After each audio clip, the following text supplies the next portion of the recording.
Viewers, Assalamu alaikum wa rahmatullahi wa barakatuh. Hello and welcome to your weekly open dialogue, the program where we discuss different social and ethical issues. Today's discussion is around masculinity, and the questions that we will be asking to our guests are our sons being systematically prepared to be worthy husbands and fathers? What does it mean to be a male today? And are masculine characteristics and behaviors inherently toxic, or they're just misunderstood? Joining us for today's discussion, as usual, we have Hujjatul Islam wal Muslimin, Syed Muhammad Razavi, who is the head of the Religious Advisory Board at the Shia Islamic Education Society in London. And also we're joined by our guest, Bilal Ali Hugh. He's not new to this program. Let me just introduce Brother Bilal. He is a psychotherapist and he has 14 years of experience working in the field of mental health and psychological well-being. He is also a counseling mentor. Welcome to the program, gentlemen. Thank you. Thank you for hosting. Now, before we enter the discussion, I would like you, Brother Bilal, to introduce your mentoring work and the counseling work that you are involved with currently. Okay. Bismillahirrahmanirrahim. So I currently run a private practice. So I work with individuals and I work with couples. I also do relationship counseling. That's in my private practice. But much of my week is spent at the moment over the last year and a half. I've been involved in some research. There is a program being piloted from the United States to see if it works in the UK. And so it's been trialed in 3 schools, provisionally in London. And I'm part delivering a 30 lesson course, which is a rites of passage course, which is a mentoring course, which involves elements of counseling for the 50 something boys that I see on a weekly basis. Very exciting, very groundbreaking. It's had great results in the United States. And we're hoping, inshallah, that it will have a similar impact in the UK in future years. But at the moment, we're just at the trialing stage. But things are looking good. So do you mostly work with the youth then? And is it Yes. mostly that you work with, or do you work with girls as well? Mainly in terms of the actual research, I'm working strictly with boys from the age of, we would say, from year 8 to year 11. Year 8 boys to year 11. But I do periodically as a counselor in the school, if needed, if requested, if the need is there, then I do intervene with girls and do some mentoring and some part-way counselling as well. Now, before I ask you why you started this work, I want to come to Syed Razavi. Syed, what is the importance of self-awareness in Islam? What are the guidelines? Where would self-awareness lead us towards? Bismillah ar-Rahman ar-Rahim. There is a narration in Islamic sources which says that whoever is aware of himself or herself will be aware of God. So self-awareness is extremely important, that it can lead to the true faith and aqidah and make you aware of your personality, your existence, the purpose of your existence, where you came from, what is the purpose of your existence in this world, and what is the final destination. And there is another narration in which all these points have been mentioned by Ahlebait that is very important, that one is aware of all this. And of course, this cannot happen without, first of all, being aware of yourself. If a person doesn't know who he is and who she is, and what is the purpose of his life, they wouldn't be able to even move a step further. So it's extremely important in Islamic teachings to be aware, and that's what we as a parent have responsibility towards our children. That one of the first lessons that we should uh, directly and indirectly give and convey to them is about self-awareness. And if, alhamdulillah, if we are able to do that, inshallah, they will be guided with the blessings of Allah subhanahu wa ta'ala as well. There should be a system for helping youngsters understand their place and their role in the world. So, why are you, brother Bilal, Ali, involved in this project? I actually was headhunted by my previous line manager, to be honest with you, and I was working as a manager for a national charity in a counselling department, running the counselling department. But because of the nature of what was going on in the world at the time, I spent a lot of time in front of the computer at home because of lockdown and stringent working conditions. And this was an opportunity to get back into the working field. I think it was working at home all that time wasn't doing my mental health any good. So that was one actual selfish reason. But there was another reason as well, is that the actual program captured my imagination in terms of speaking to the needs, the psychological, the emotional needs of young men. I know that there are many because I worked in the custodial setting. I worked in a prison for 9 years, a prison for young people, children and young people. And so I'm very aware from my own anecdotal experience, but 9 years is a lot of anecdotes. I was just aware of how sometimes there's like a father deficit or certain needs that are not being met in young men, very gifted young men, potentially brilliant young men, but they take maybe the wrong turn and it can end up so tragic, or like having long lasting negative impacts in their life. So I thought, actually they've got something which they call the prison to school to prison pipeline. They talk about where they say some young men from the inner cities, from the underprivileged areas, there's a kind of system where they get into problems at school, they get excluded from school, from mainstream school, and then somehow these same individuals years later end up, there's statistics that suggest a large portion of them end up going into prison. So to work on a project like this with young minds and to be able to influence young minds, it was like my way of trying to interrupt that pipeline, to damage the pipeline so that, it could have a positive effect maybe down the road, inshallah. So yeah, it was really an exciting opportunity, and I haven't regretted this, not even in the slightest. It's a brilliant opportunity to work with young minds. Why do you think youngsters are losing their way in life? Is there a lack of role models where they're not seeing positive masculine role models in their lives? And is that the gap that you are trying to bridge and fill? Yeah, I think I posed a question. I posed a question on social media, saying that, in ancient times, all of us that come from Africa or Asian heritage, or even probably Latin America as well, or South America at least, and quite possibly in Europe as well, we come from small villages.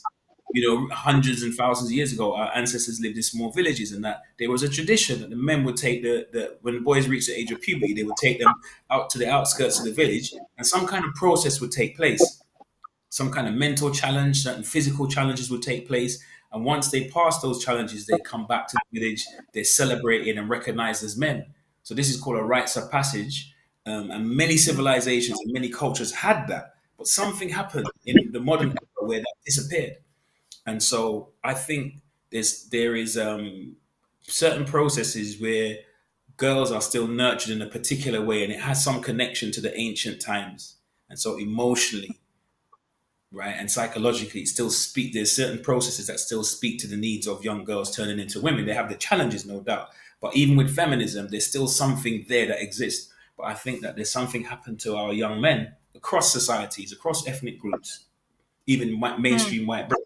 There's something happened to young men, and we see it when we look at things like suicide rates, incarceration rates, victims of violent crime rates, perpetrators of violent crime rates, um, and things of this nature.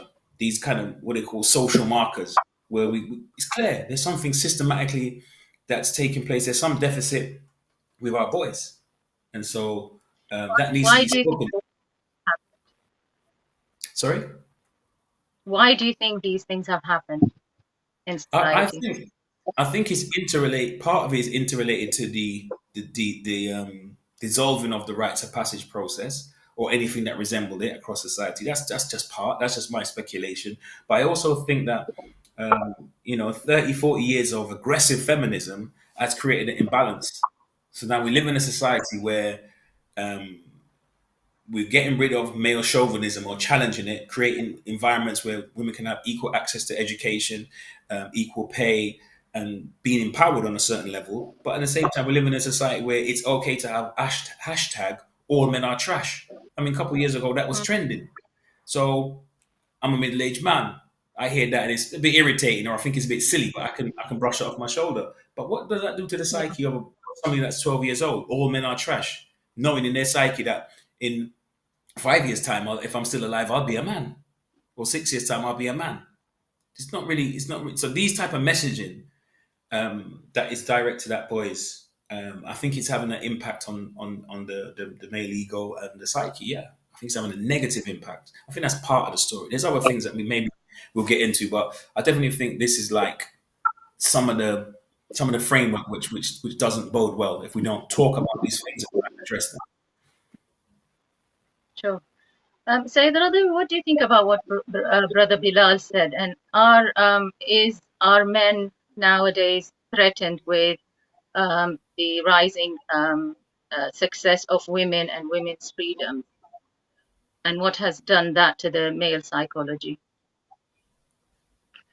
Uh, well, I mean, I deal with many cases, and I see different patterns in different societies. If, especially if you look at the countries who are having uh, who are going through trouble and difficulties and problems, and the people are forced to leave the country and come and live abroad. I have seen many cases where the men, as soon as they come to the Western world, they are concerned about bringing up their wife and children and family, and they get involved in hard labor and hard work. And ladies uh, take advantage of this migration, and they go for studies and educate themselves, and they become, in many cases, they become more educated than men, and that causes a bit of problem in this kind of community. At the same time, uh, with the community already living as a second, third, or fourth generation or native people, also there are issues in the community. And so, for example, I've traveled a lot in Caribbean area and Latin America and all these places.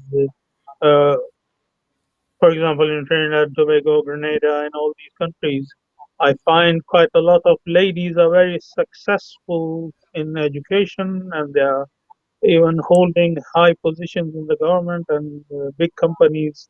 And there are brothers who are spending their time in hard labor and work, and they don't feel equal to their partner. Although things are changing, because the second generation of the native Muslims, they have concentrated more on education and tarbiyah and upbringing of children both equally, and they have sent their children in better schools and concentrated on their sons and daughters both equally. But the margin of success in the girls is much higher than boys in many cases, which is, I mean, Sure. which is good. But uh, we, as the community leaders and people like Brother Bilal, should sit down and address these issues and maybe help the elders to make their sons also be successful. Maybe there was something, there was a missing link as a father for the boys, for them to set a good example. I've seen even cases of well-educated men of the society, but their sons did not become a successful person as their fathers. And there are many cases who do concentrate on sons and daughters equally. They have, well, mashallah, presented very successful family and children for the future community, for future generation of the society. So, Brother Bilal, through your work, what are the characteristics that you are trying to build in the young boys that you work with in order to give them an example of positive masculinity? I think one of the things that we speak about, or I definitely speak about in my work, is that um, because there's so many different young men from different backgrounds, which I work with, very diverse group, and there is no specific one rites of passage. So what it tells us is that you know they can decide how they want to define their masculinity and define what kind of man they want to be. But as long as certain values are in place, then that's what is the kind of like most significant factor.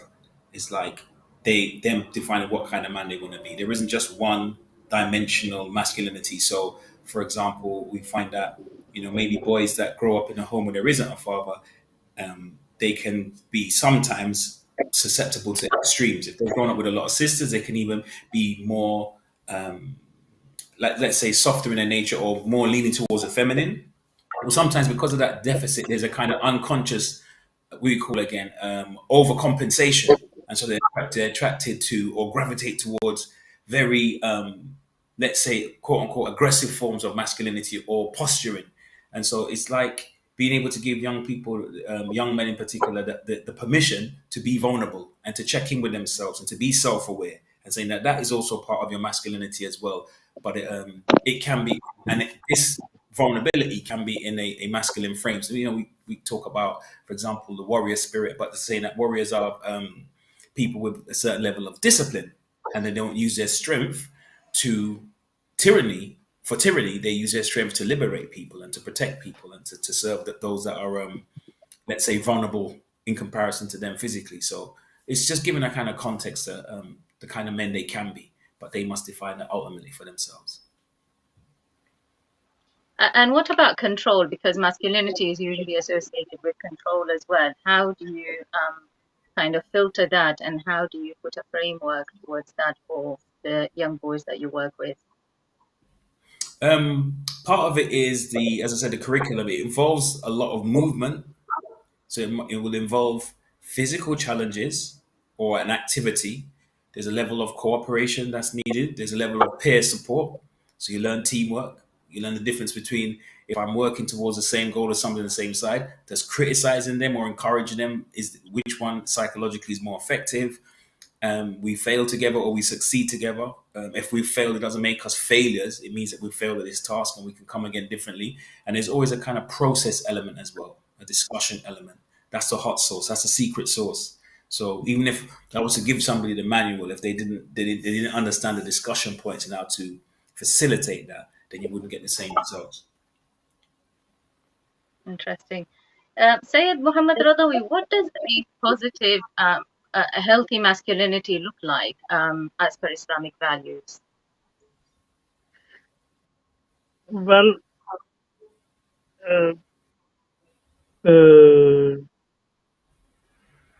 the examples, role models play an extremely important role in the society, especially the father and the elders, male elders of the society should really pay more attention towards the boys.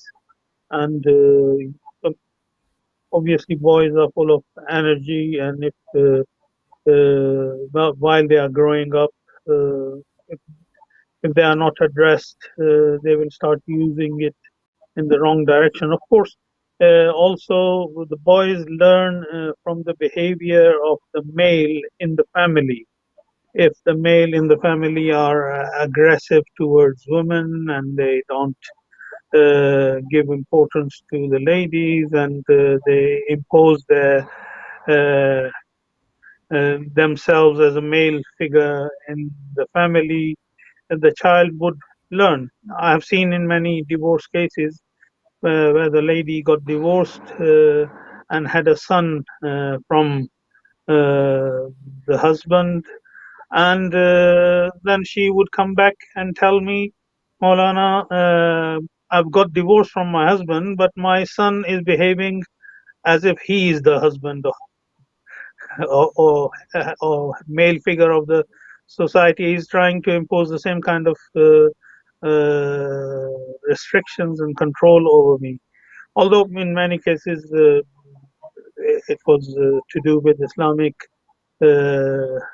teachings and other issues that the son had witnessed in during his time with his father, that how he addressed the issues. So he copies the same thing, and this continues when the son gets married himself, and he tries to repeat the same kind of pattern in his own personal life, and I've seen such cases of that as well.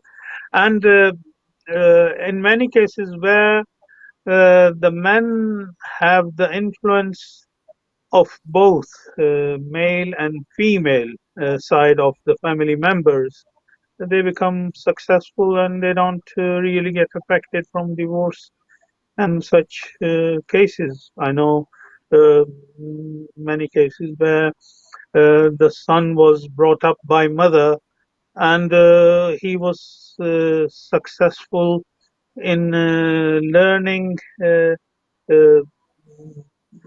the female side of the concerns in the society, and is able to address the problems in his life much better than those who never had this chance. Of course, there were male figures other than father who divorced the mother, who had a good impact and influence in the life of those boys who have been able to get out of this divorce and these problems very successfully. So it entirely depends how we bring our children up, and how and what circumstances they have to face during their childhood, and especially during the teenage period, especially the period from 7 to 14 is extremely important. It's important for both girls and boys, but for boys, if they don't get directed from between 7 to 14 in the right direction, they end up not being successful in their society. I've seen many cases where even they become drug addicts because there is no one to help them. Sure. What do you think, Brother Bilal, about what Syed just said? I mean, obviously nowadays we have all these hashtags flying around, like for men to be like men, and also male toxicity, toxic manliness, misogyny. How do you think all of these titles affect these young men who are growing up? I think it's like I've mentioned. I think it's quite dangerous. I don't want to get into politics, but I think there's some kind of left wing. If I'm honest, my opinion, humble opinion, but left wing leanings, left wing politics that shape certain narratives in society, just like how the right wing shape certain narrative, certain aspects, or they have their own narrative. But there's a certain, at the moment, I would say, in countries like Britain, many Western countries, there's a kind of trashing of masculine men and masculine qualities in men. So there is a kind of effeminization of men,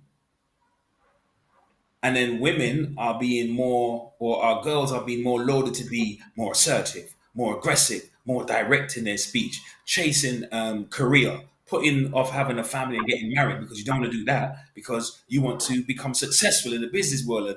And women meeting men in conversations on like a first meeting, they're talking about their careers and what they do as opposed to maybe who they are as a person. So women are getting poured in with masculine qualities, and men are being critiqued for having those qualities. And so it reminds me of the hadith that I've heard when it says, "And in the end, the men will look like the women, and the women will look like the men." So I think this trashing of masculine men is a travesty. And we use this word patriarchy like it's a foul word, like for a society to be led by men. But we forget about all the philosophical and intellectual advancements that was brought in a patriarchal society. The skyscrapers, the drains, the men that risk their life just to clean the windows on a skyscraper. Like all the contributions that men and the dangerous jobs and the foundations that men have led and put in throughout the various societies. But now, for some reason, there seems to be a sort of attack on those type of men. So I have issue, and I feel like there's nobody advocating for the boys. I've heard it said before in a kind of like a conversation, a gender war, a gender conversation. And I heard it said, forget the men. Let's say the grown men, they're bad, they're misogynist, they're all these bad things. But what are we going to do for the boys? And that struck a chord in me. That struck very deep in me because I was like, hey, I'm a grown man. I can hear this and like watching a horror film or something, I can process it and see it as a scary movie. It's just a bit of fun, a bit of gender politics. But how does that play out for a young mind of a young man? And I'm seeing these young geniuses, potential geniuses, not making the grade or not living up to their potential. Like I said, being the question, are they being prepared to be husbands and to be leaders? Because it's not all about finance. We live in a capitalist society, but what if there's Islamophobia? So Muslim men find it more challenging to assimilate or to navigate that workspace in the corporate space. As an African Caribbean person, I've seen that in pockets of my community where the women find it easier to be successful. Some men have really struggled to navigate that corporate space, or they've been more of a shutout. So then, is a man just judged by what he can provide economically, or is there something about huluk? What about the character of the man? So regardless of his economic or social standing, there's something that we know as Muslims. There's always been men that have been respected in society, not based on social class and economics, but just based on that person's character. Just based on that kind of person that individual was, people respected him. People acknowledge him. People that recognize men like that. And so this is what we're trying to. We can't necessarily control the finances, but we can control the kind of character that we instill in our young people, and that will determine the future that we would hope to see. Inshallah. Inshallah. I know a family. I mean, like the lady is highly qualified, educated doctor, and she chose herself a person who had a good character for her as a husband, who was not professional, but she from the day one when she was bringing up her children, she created respect for her husband in the mind of children, that your father may not be a doctor or professor or lecturer, and he might be a handyman or someone who's working hard, but he has his place as a male figure, an elder of the family, and the children should give respect to him. And she personally, practically did that. And alhamdulillah, the children very proudly, now they are grown up and professionals themselves, they introduce their father with a very great respect and hardworking person of their family, and also, of course, mother is highly educated and she is also respected as a mother. So it depends on what is going on in the family. I usually say that you can decide the future of a family by at the time when the couple are choosing partners for each other, or when you are helping your children to choose partners in their life, what importance you give to them. This is the time which decides the future of the future generation of your society. Indeed. Yes.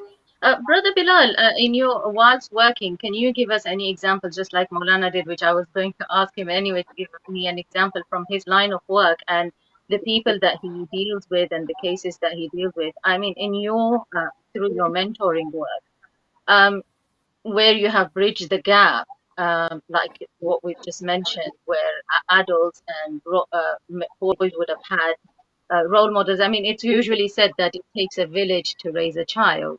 So when you have worked with these young adults, young boys, what positive examples have you seen where you have bridged this gap and you have seen this huge improvement or this huge change of outlook or personality? Can you give us any positive examples from your work, please? Yeah, I can actually I'll go even further back than this the research I'm doing because or the research I'm involved in because that's like 18 months. But I can tell you I worked in a prison for young people for 9 years. I worked on in safeguarding, but they in polite company we call it safeguarding, but in the prison they call it suicide watch. So people at risk of suicide and self harm. People maybe coming off drugs, have mental health issues, or have a serious charge. I've worked with people like this, young men like this, 15, 16, 17, 18, up to 21, this type of age group. And the thing that I think the impact that I was fortunate to have with some people was these young men was to give them a space to be heard, to not be judged, yeah, and just the impact of somebody that believes in them, just the impact of somebody that believes in them and sees a genius in them. I know that there have been people that have left and gone on to not return to prison and have changed parts of their change their life, change direction, change the path of the trajectory of their life. And I couldn't say it was me that did that, but I feel like with other co-workers and other factors in their life, I feel like I was a part of that. At least in terms of maybe meeting somebody in the street and having a conversation years later and them telling me, what it meant. Those times I may visit them and speak with them, what it meant to them. So yeah, I wouldn't say it was me, but maybe I was part of something bigger. Excellent. Sayyid Muhammad, it's a confusing world with a lot of challenges and ideas, like Brother Bilal said, that are being thrown at these youngsters and young minds that are growing up. How can we deal with all of these different ideas that not only youth but also children are experiencing now? Yeah, unfortunately, the trend and the norm in the society is very misleading, and I don't know what is the agenda behind this. But obviously, the religions are being targeted, and religious values are being targeted, which respect family values. And the problem is people who think differently and who are trying to impose their ideology and ideas in the society. They think they have the right to express, and as soon as uh, I mean, people of faith and followers of divine faith who uh, respect the traditional family values and would like to maintain the structure that is given by Allah subhanahu wa ta'ala in our nature as social beings. They don't want to hear from us. Freedom of expression is, I think, being misused in a direction of the corrupt, those who are trying to introduce abnormal behavior in the society as a normal behavior and normalizing it. And when we want to promote the natural family structure, we get criticized and we get immediately blamed that we are targeting some other groups.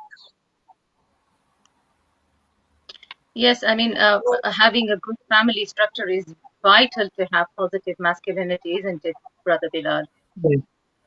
Absolutely, family is everything. Family is everything. As a therapist, much of the work what I do when people talk about the difficulties that they're experiencing, oftentimes there's a cycle or there's a pattern. We learn how to manage problems and to deal with challenges, or we don't learn how to manage problems in a healthy way. But it's something that we usually learn in the family from a young age. And then this pattern is repeated. So sometimes therapy can be about breaking that cycle and learning a new way of dealing with, problems, dealing with issues, because that's part of life, is dealing with challenges, right? But the families can be an emotionally secure place where people can thrive, they can take risk, they can be acknowledged, recognized, and feel like loved and accepted, then yeah, these type of families produce people with more of a healthier self regard. But when there's a family where toxic, well, neglect, bias, bullying, violence, or even not violence but aggression, certain problems are dealt with in a particular way. If people learn those skills, it's internalized, right? It's internalized. Sometimes people are fortunate in the sense that if they grow up in a negative family setting, some people are so against it, they make a 360 degrees and say, I will never speak to my wife like that, or I would never disrespect my husband in front of my children, or, I'm making it a point to be this type of father or this type of mother. But oftentimes people carry that baggage from family. So yeah, family is very important. I mean, Sayed, you must find this very true, because a lot of the cases that you deal with actually are men portraying these kind of behaviors, and hence there are the social and domestic issues that you come to deal with aggression and control and negative behaviors. I think if we look at the individuals who have gone through problems and difficulties and even ended up in prisons, can be the best educators for the people who are sincerely concerned about correcting the problems in the society. We could learn a lot from them, like what Brother Bilal has done for 9 years in the prisons, and he must have had access to direct access to the main problems of the society, why these individuals were in prison. And I think we need, not only as Muslims, we as a mainstream society, the professionals should be employed to study and do research and sort out the problem in future, uh, by studying and looking at the circumstances which led these youngsters and individuals into the prisons. If we just keep them in the prison, that doesn't solve any problem. I mean, uh, I know that in some prisons become a kind of institutions of teaching you more crime. So Mm. that is not the right kind of prison. In Islam, prison should be a place where lessons should be given or education should be provided, and the problems of the individuals who have ended up in the prisons are addressed. So when they come out, they become more constructive members of the society. Brother Bilal, do you find that people actually reach out to psychologists nowadays for mental health, and when they need um, guidance regarding how to deal with things morally? I mean, when we're physically sick, we go to the doctors, but when we are struggling spiritually and mentally, do you find that people are reaching out? Yeah, I would say so. I'd say so, and I think I've seen a big transformation in the Muslim community. Um, Maybe because I mean I qualified back in say 2007 initially, and it's been a big change in terms of even the word mental health in the Muslim circles, and talking about psychologists and therapists and counselors, and Sayyids and sheikhs.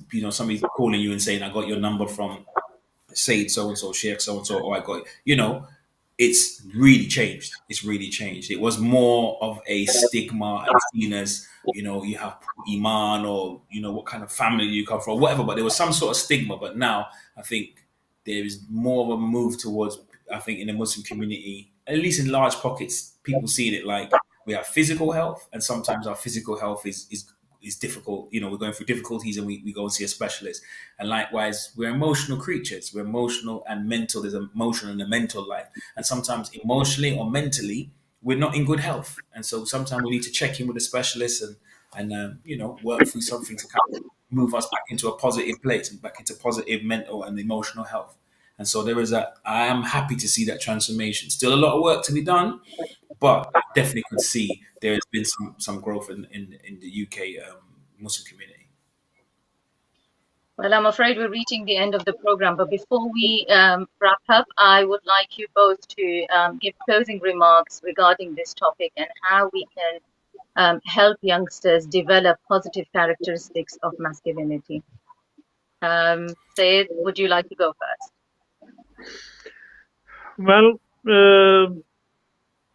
as elders of the society, especially the boys, need special attention, and they need to be brought up according to what Islam teaches already. I mean, Islam says that when you are helping the boys grow up, teach them certain sports that brings masculinity in them, and nurture that in the boys. Unfortunately, our society is inclined to teach other things which are not right, and we have the right to also express our opinion the way others have their right to express their opinion.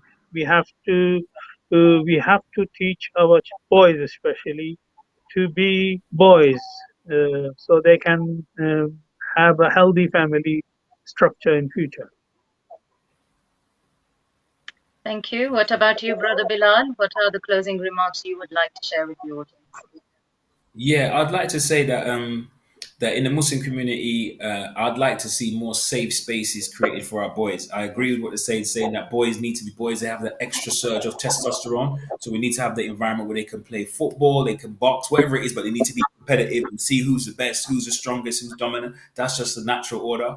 But also to marry along with that, to create safe spaces where boys can explore with their peers in a safe space, like in a non-judgmental space, what's going on for them emotionally, because they also have an internal journey, and they would benefit from being able to being in touch with that and being able to express that, but in the right environment.